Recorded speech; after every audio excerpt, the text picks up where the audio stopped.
ನನಗೆ ಚಿಕ್ಕ ವಯಸ್ಸಿಂದ ಒಂದು ಆಸೆ ಇದೆ. ಏನು ಆಸೆ ಅಂದರೆ ಔಷಧಿ ಇಲ್ಲದೆ ಆರೋಗ್ಯ ಬರಬೇಕು ಅಂತ ಆಸೆ. ನನಗೆ ಮಾತ್ರ ಇಲ್ಲ, ನಿಮ್ಮೆಲ್ರಿಗೂ ಕೂಡ. ಇವತ್ತು ಯಾವ ಥರ ರೆಸಿಪಿ ನಾನು ನಿಮಗೆ ತೋರಿಸ್ತಾ ಇದ್ದೀನಿ ಅಂತ ಕೇಳಿದ್ರೆ ನಿಮಗೂ ಸ್ವಲ್ಪ ಫಸ್ಟೇ ಖುಷಿ ಬರ್ಬೋದು. ಯಾಕೆ ಅಂದರೆ ಒಂದು ಪೈನಾಪಲ್ ನಿಮ್ಮ ಮನೆಯಲ್ಲೇ ಕೂತು ಹಣ್ಣೂ ಆಗಲಿಲ್ಲ ಬಟ್ ಹಾಳಾಗ್ತಾ ಇದೆ ಅಂತ ಈ ಥರ ಸಿಚುವೇಶನ್ ನಮ್ಮೆಲ್ಲರೂ ಲೈಫಲ್ಲಿ ಆಗಿರುತ್ತೆ. ಆ ಪೈನಾಪಲ್ ಇಟ್ಕೊಂಡು ಏನು ಮಾಡೋದು ನಾನು ಹೇಳ್ಕೊಡ್ತೀನಿ. ಪೈನಾಪಲ್ ಕೆಲವು ಸತಿ ಚೆನ್ನಾಗಿ ಹಣ್ಣಾಗಿ ಸಿಗತ್ತೆ, ಕೆಲವು ಸತಿ ಹಣ್ಣಾಗಿರಲ್ಲ, ಕಾಯಾಗೇ ಇರುತ್ತೆ. ಮನೆಗೆ ಬರುವಾಗ ಎಸ್ಪೆಷಲಿ ಒಳ್ಳೆ ಆರ್ಗ್ಯಾನಿಕ್ ಸ್ಟೋರಿಂದ ತೊಗೊಳ್ಳುವಾಗ ಸ್ವಲ್ಪ ಕಾಯಾಗೇ ಇರುತ್ತೆ. ಮೋಸ್ಟ್ಲಿ ಅದು ಹಣ್ಣು ಆಗಿಬಿಡುತ್ತೆ 2-3 ದಿವಸದಲ್ಲಿ. ಕೆಲವು ಸತಿ ಹಣ್ಣಾಗಲ್ಲ. ಹಣ್ಣಾಗೋದ್ರಿಂದ ಮೊದಲೇ ಕೆಳಗಿಂದ ಸ್ವಲ್ಪ ಹಾಳಾಗೋಕ್ಕೆ ಶುರು ಆಗಿಬಿಡುತ್ತೆ. ಆ ಥರ ಪರಿಸ್ಥಿತಿಯಲ್ಲಿ ಪೈನಾಪಲ್ ಗೊಜ್ಜು ಸಖತ್ತಾಗಿ ಟೇಸ್ಟ್ ಬರುತ್ತೆ. ಈಸಿಯಾಗಿ ಮಾಡ್ಬೋದು. 5-10 ನಿಮಿಷ ಒಳಗಡೆ ಕಂಪ್ಲೀಟಾಗಿ ಮುಗಿಸ್ಬಿಡ್ಬೋದು. ಕುಕ್ಕಿಂಗ್ ಮಾತ್ರ ಇಲ್ಲ, ತಿನ್ನೋದು ಕೂಡ. ಹೇಗೆ ಅಂತ ಹೇಳ್ಕೊಡ್ತೀನಿ ಇವತ್ತು. ಪೈನಾಪಲ್ ಅಂದರೆ ತಿನ್ನೋರಿಗೆ ತುಂಬ ಇಷ್ಟಪಟ್ಟು ತಿಂತಾರೆ. ಪೈನಾಪಲ್ ಕೊಡೋರು ತುಂಬ ಕಷ್ಟಪಟ್ಟು ಕೊಡ್ತಾರೆ. ಯಾಕೆಂದರೆ ಆ ಕಟ್ಟಿಂಗೇ ಒಂದು ತಲೆನೋವು. ಇವತ್ತು ಪೈನಾಪಲ್ ಹೇಗೆ ಸಿಂಪಲ್ಲಾಗಿ ಈಸಿಯಾಗಿ ಕಟ್ ಮಾಡೋದು ಅಂತ ಒಂದು ಸ್ವಲ್ಪ ಟಿಪ್ಸ್ ಆ್ಯಂಡ್ ಟ್ರಿಕ್ಸ್ ನಾನು ಹೇಳ್ಕೊಡ್ತೀನಿ. ಫಸ್ಟ್ ಬಂದುಬಿಟ್ಟು ಈ ಪೈನಾಪಲ್ದು ಈ ಮೇಲ್ಭಾಗ ಇದೆ ಅಲ್ವಾ, ಈ ಭಾಗ ತೆಗಿಯೋಕ್ಕೆ ತುಂಬ ಜನ ಏನು ಮಾಡ್ತಾರೆ, ಚಾಕು ತೊಗೊಂಡು ಇಲ್ಲಿ ಕಟ್ ಮಾಡೋಕ್ಕೆ ಟ್ರೈ ಮಾಡ್ತಾರೆ. ಬಟ್ ಅದು ತುಂಬ ಕಷ್ಟನೂ ಆಗುತ್ತೆ, ಕರೆಕ್ಟಾಗಿ ಕಟ್ಟು ಆಗಲ್ಲ. ಇನ್ನೂ ಕೆಲವರು ಏನು ಮಾಡ್ತಾರೆ, ಈ ಥರ ಇಟ್ಕೊಂಡು ಬ್ರೇಕ್ ಮಾಡಬೇಕು, ಹೊಡಿಬೇಕು ಅಂತ ಟ್ರೈ ಮಾಡ್ತಾರೆ. ಆ ಥರ ಮಾಡುವಾಗ ಇದು ಏನಾಗಲ್ಲ, ಕೈಯಲ್ಲಿ ಮಾತ್ರ ಮುಳ್ಳೆಲ್ಲ ಹೋಗ್ಬಿಡುತ್ತೆ. ಸೊ ಏನು ಮಾಡಬೇಕಂದ್ರೆ ಮೇಲೇನೂ ಇಟ್ಕೊಂಡು ಕೆಳಗೇನೂ ಇಟ್ಕೊಂಡು ಟ್ವಿಸ್ಟ್ ಮಾಡಬೇಕು. ಹೆಂಗೆ ಬಾಟಲ್ ಓಪನ್ ಮಾಡ್ತೀರಲ್ವಾ, ಅದೇ ಥರ ಆರಾಮಾಗಿ ಸುಲಭವಾಗಿ ಓಪನ್ ಆಗಿಬಿಡುತ್ತೆ. ಇದು ಕಟ್ ಮಾಡಿದ ಮೇಲೆ ಒಂದು ಕೆಳಗೆ ಒಂದು ಕಟ್ ಮಾಡಬೇಕು. ಈ ಥರ ಕಟ್ ಮಾಡ್ಕೊಳ್ಳಿ. ಇದು ಕಟ್ ಮಾಡುವಾಗ ಹುಷಾರಾಗಿ ನೋಡ್ಕೊಳ್ಳಿ. ಈ ಥರ ಮುಳ್ಳೆಲ್ಲ ಇರುತ್ತಲ್ವ, ದೊಡ್ಡ ಮುಳ್ಳೆಲ್ಲ ತೆಗೆದ್ಬಿಡಿ, ಇಲ್ಲಾದರೆ ಇಚಿಂಗ್ ಶುರು ಆಗಿಬಿಡುತ್ತೆ. ದೊಡ್ಡ ಮುಳ್ಳೆಲ್ಲ ತೆಗೆದುಬಿಟ್ರೆ ಆರಾಮಾಗಿ ತಿನ್ಬೋದು. ಈಗ ನಾವು ಇದನ್ನು ಹೇಗೆ ಕಟ್ ಮಾಡೋಕ್ಕಾಗುತ್ತೋ ಕಟ್ ಮಾಡಿ, ದೊಡ್ಡದು ಚಿಕ್ಕದು ಏನೂ ವ್ಯತ್ಯಾಸ ಇಲ್ಲ. ಯಾಕೆಂದರೆ ಗೊಜ್ಜು ಮಾಡುವಾಗ ಎಲ್ಲ ಸ್ಮ್ಯಾಶ್ ಆಗೋಕೆ ಬಿಡುತ್ತೆ.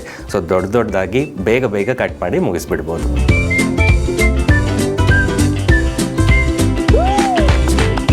ಚೆನ್ನಾಗಿ ಕಟ್ ಮಾಡಿ ಆಯಿತು.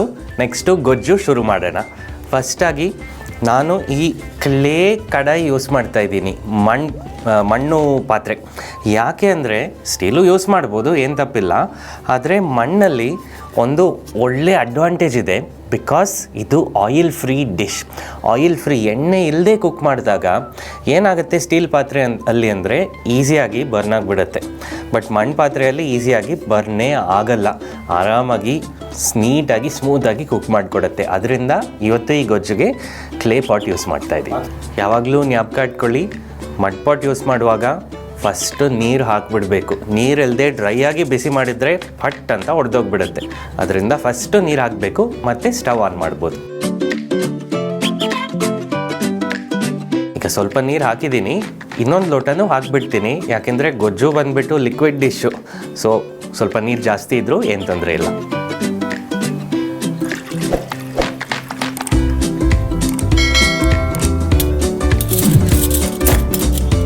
ಈಗ ಬಿಸಿ ಆಗೋ ತನಕ ವೆಯ್ಟ್ ಮಾಡಬೇಕು.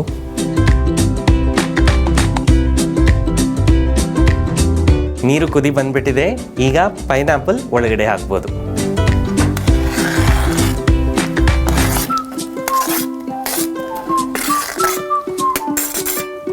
ಮೊದಲು ನಾನು ಹೇಳಿರೋ ಥರ ಈ ಡಿಶ್ಶು 5-10 ನಿಮಿಷ ಒಳಗಡೆ ರೆಡಿ ಆಗಿಬಿಡುತ್ತೆ.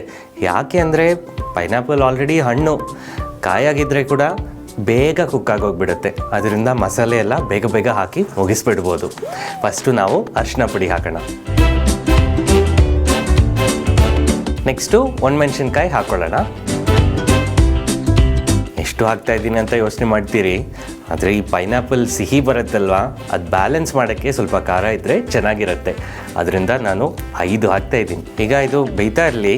ಆ ಟೈಮಲ್ಲಿ ನಾವು ಒಗ್ಗರಣೆ ರೆಡಿ ಮಾಡ್ಕೊಳ್ಳೋಣ.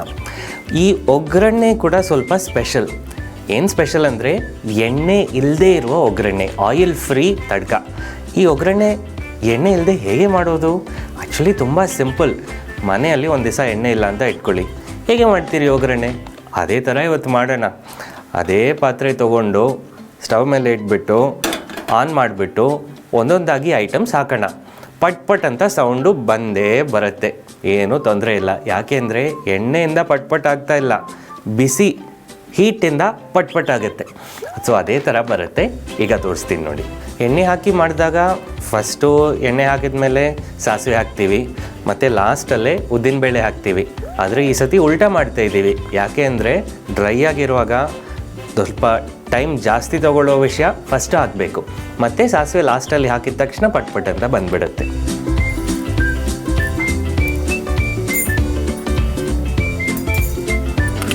ಫಸ್ಟು ಉದ್ದಿನಬೇಳೆ ಹಾಕಿದ್ದೀವಿ, ನೆಕ್ಸ್ಟು ನಾವು ಮೆಂತ್ಯ ಹಾಕೋಣ.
ಈಗ ಆಲ್ರೆಡಿ ಸ್ವಲ್ಪ ಗೋಲ್ಡನ್ ಕಲರ್ ಬಂದುಬಿಟ್ಟಿದೆ. ಈ ಟೈಮಲ್ಲಿ ಮುಖ್ಯವಾಗಿರೋ ವಿಷಯ, ಸ್ಟವ್ ಬಂದುಬಿಟ್ಟು ಸಿಮ್ಮಲ್ಲಿ ಹಾಕಬೇಕು. ಫ್ಲೇಮ್ ನಿಮಗೆ ಜಾಸ್ತಿ ಇದ್ದರೆ ತುಂಬ ಬೇಗ ಬರ್ನ್ ಆಗೋಗ್ಬಿಡುತ್ತೆ.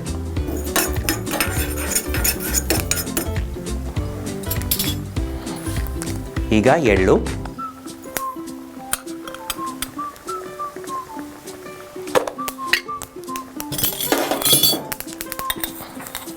ಮತ್ತು ಸಾಸಿವೆ.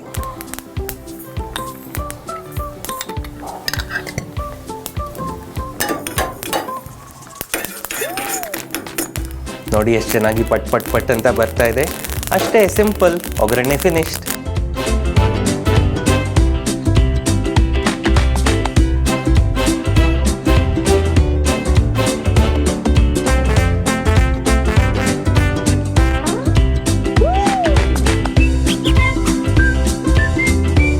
ನಾನು ಹೇಳಿದೆ ಅಲ್ವಾ, 5 ನಿಮಿಷ ಪೈನಾಪಲ್ ಬೆಂದ್ಬಿಟ್ಟಿದೆ.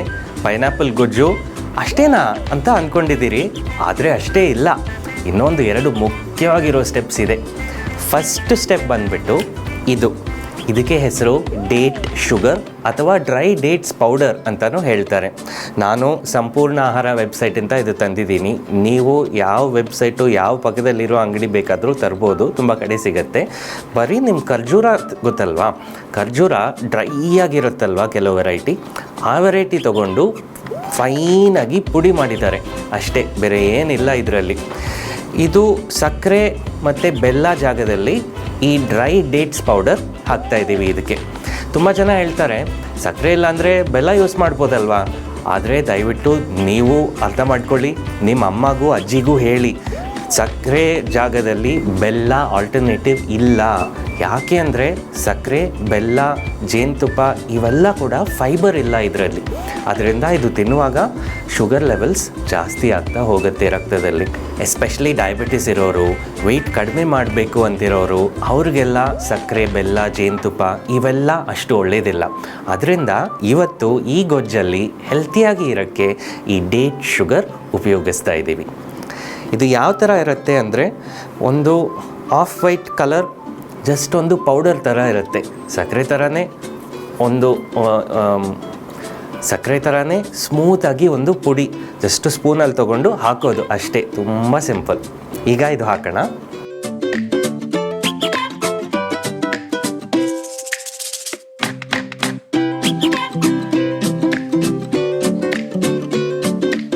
ಮತ್ತು ಡೇಟ್ ಶುಗರ್ ಹಾಕಿದಾಗ ಇನ್ನೊಂದು ವಿಷಯ ಜ್ಞಾಪಕ ಇಟ್ಕೊಳ್ಳಿ, ಸಕ್ಕರೆ ಬೆಲ್ಲ ಥರ ಅಷ್ಟೊಂದು ಸ್ವೀಟ್ನೆಸ್ ಇರಲ್ಲ ಇದರಲ್ಲಿ.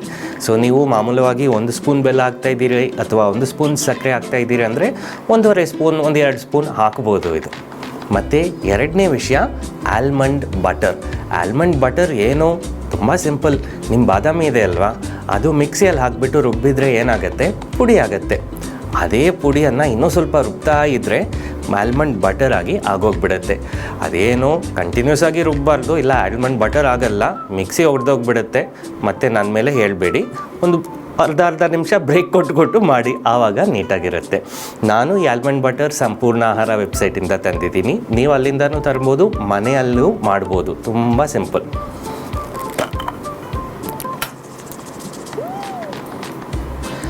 ಆಲ್ಮಂಡ್ ಬಟರ್ ಯಾಕೆ ಹಾಕ್ತಾ ಇದ್ದೀವಿ ಅಂದರೆ ಇದು ಒಂದು ರಿಚ್ನೆಸ್ ಕೊಡುತ್ತೆ, ಕ್ರೀಮಿನೆಸ್ ಕೊಡುತ್ತೆ.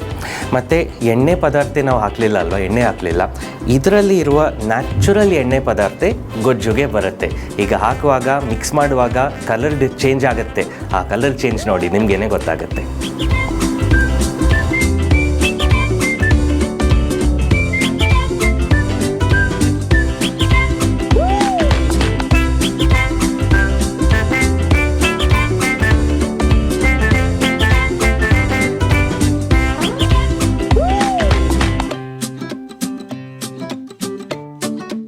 ಅಷ್ಟೇ. ಈಗ ಕಲರ್ ಚೇಂಜ್ ನೋಡಿದ್ರಾ, ಎಷ್ಟು ಟ್ರಾನ್ಸ್ಪರೆಂಟ್ ಆಗಿತ್ತು, ಈಗ ಒಂದು ವೈಟಿಶ್ ಕಲರ್ ಬಂದುಬಿಟ್ಟಿದೆ. ಅದು ಆಲ್ಮಂಡ್ ಬಟರ್ಗೂ ಡೇಟ್ ಶುಗರ್ಗೂ ಮಿಕ್ಸ್ ಮಾಡಿದ್ರಲ್ವ, ಅದರಿಂದ ಆಗಿದೆ. ಈಗ ಲಾಸ್ಟಾಗಿ ಸ್ವಲ್ಪ ಉಪ್ಪು ಹಾಕೋಣ. ಉಪ್ಪು ಯಾಕೆ ಲಾಸ್ಟಾಗಿ ಹಾಕ್ತಾ ಇದ್ದೀವಿ, ಯಾಕೆಂದರೆ ಫಸ್ಟೇ ಹಾಕಿಬಿಟ್ರೆ ಆ ಉಪ್ಪು ಪೈನಾಪಲ್ ಪೀಸ್ ಒಳಗಡೆ ಎಲ್ಲ ಹೊಟ್ಟೋಗ್ಬಿಡುತ್ತೆ, ಮತ್ತು ಅಷ್ಟೇನು ಉಪ್ಪು ಫ್ಲೇವರ್ ನಿಮಗೆ ಕಾಣಲ್ಲ ತಿನ್ನುವಾಗ. ಅದರಿಂದ ಲಾಸ್ಟಲ್ಲಿ ಹಾಕುವಾಗ ಸ್ವಲ್ಪ ಉಪ್ಪಿಂದಾನೇ ಜಾಸ್ತಿ ಫ್ಲೇವರ್ ಬರುತ್ತೆ. ಸೊ ಉಪ್ಪು ಕೂಡ ಈ ಮೆಥಡಲ್ಲಿ ಕಮ್ಮಿ ಮಾಡ್ಕೋಬೋದು.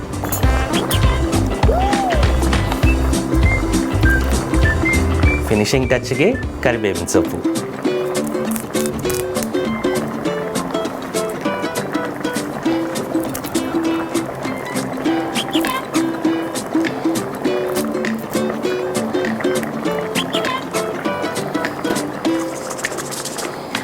ಆಹಾ, ಎಷ್ಟು ಘಮ ಘಮ ಅಂತ ವಾಸನೆ.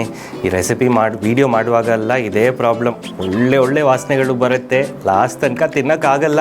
ಆದರೆ ಈಗ ಮುಗ್ದೋಗ್ಬಿಟ್ಟಿದೆ. ಇದು ಟೇಸ್ಟ್ ನೋಡೋಣ.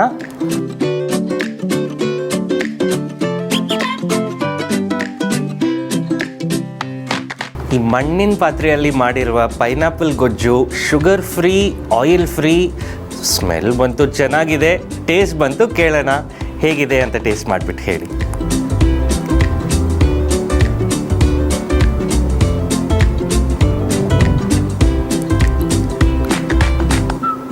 ಬೈ ದ ವೇ, ಇವರು Shyamla fitness expert and my wife. ಇವ್ರಿಗೆ ಇಷ್ಟ ಆದರೆ ಎಲ್ರಿಗೂ ಇಷ್ಟ ಆಗುತ್ತೆ. 90% ಬಂದುಬಿಟ್ಟು ಫೀಡ್ಬ್ಯಾಕ್ ಕೊಡ್ತಾರೆ, 10% ಚೆನ್ನಾಗಿದೆ ಅಂತ ಹೇಳ್ತಾರೆ. ನೋಡೋಣ. ತುಂಬ ರುಚಿಯಾಗಿದೆ. ಹಾಗಾದರೆ ಎಸ್ಕೇಪ್ ಆದ್ವಿ ಇವತ್ತು. ಪೈನಾಪಲ್ದು ಒಳ್ಳೆ ರುಚಿ, ಡೇಟ್ಸ್, ಆಲ್ಮಂಡ್ ಬಟರ್ ಮತ್ತು ನಮ್ಮ ತುಂಬ ಸ್ಪೈಸಸ್, ಸಾಸಿವೆ, ಎಳ್ಳು ಎಲ್ಲ ಹಾಕಿದ್ದೀವಿ. ನಿಮಗೆ ಹೇಗೆ ಅನಿಸ್ತಾ ಇದೆ ಇದು? ಇದು ತುಂಬ ರುಚಿಯಾಗಿದೆ ನಿಜವಾಗ್ಲೂ ಹೇಳಬೇಕಂದ್ರೆ. ಬರೀ ಹಾಗೆ ನಾನು ತಿನ್ಬಿಡ್ತೀನಿ ಬಿಟ್ಟರೆ. ಇದರಲ್ಲಿ ಒಂದು ನನಗೆ ತುಂಬ ಇಷ್ಟ ಆಗಿರೋದು ಏನಂದರೆ, ಸಕ್ಕರೆ ಅಥವಾ ಬೆಲ್ಲದ ಜಾಗದಲ್ಲಿ ಡೇಟ್ ಶುಗರ್ ಅಂತ ಉಪಯೋಗಿಸಿದ್ದೀವಿ. ಅದರಲ್ಲಿ advantage, specially for women advantage ಏನಂತ ಹೇಳಬೇಕಂದ್ರೆ, ನಿಮ್ಮ ಸ್ಕಿನ್ ಅಲ್ಲಿ ಪ್ರಾಬ್ಲಮ್ಸ್ ಇದ್ದರೆ ಅದು ಕ್ಲಿಯರ್ ಆಗೋಕ್ಕೆ ಚಾನ್ಸಸ್ ಇದೆ. ನಿಮ್ಮ ಹೇರ್ ಟೆಕ್ಸ್ಚರು ಮತ್ತು ಗ್ರೋತ್ ಇಂಪ್ರೂವ್ ಆಗೋಕ್ಕೆ ಚಾನ್ಸಸ್ ಇದೆ.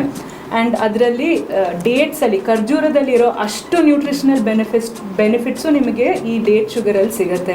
ಸೊ ಇದು ನೀವು ಸಕ್ಕರೆ ಅಥವಾ ಬೆಲ್ಲದ ಜಾಗದಲ್ಲಿ ಉಪಯೋಗಿಸಿದ್ರೆ ನಿಮಗೆ vitamins, minerals, vitamin B, vitamin C ಇವೆಲ್ಲ ಜಾಸ್ತಿ ಸಿಗುತ್ತೆ ಡಯಟಲ್ಲಿ. ಆ್ಯಂಡ್ ಹಾಗೆ ರುಚಿನೂ ಇದೆ. ಥ್ಯಾಂಕ್ ಯು ಸೋ ಮಚ್ ಬಂದು ರೆಸಿಪಿ ಟೇಸ್ಟ್ ಮಾಡಿ ನಮಗೆ ಟಿಪ್ಸ್ ಕೊಟ್ಟಿದ್ದಕ್ಕೆ.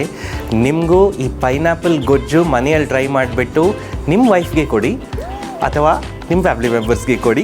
ಹೇಗಿದೆ ಅಂತ ಅವ್ರ ಹತ್ರ ಹೇಳಿಬಿಟ್ಟು ನಮಗೆ ಖಂಡಿತ ಹೇಳಿ. ಆ್ಯಂಡ್ ಇದೇ ಥರ ನಿಮಗೆ ಇನ್ನೂ ಹೆಲ್ತಿ ಟೇಸ್ಟಿ ರೆಸಿಪೀಸ್ ನಿಮಗೆ ಬೇಕು ಅಂದರೆ ನೆಕ್ಸ್ಟ್ ಎಪಿಸೋಡ್ ಆಫ್ ಸಾತ್ವಿಕ ಆಹಾರ ಖಂಡಿತ ನೋಡಿ.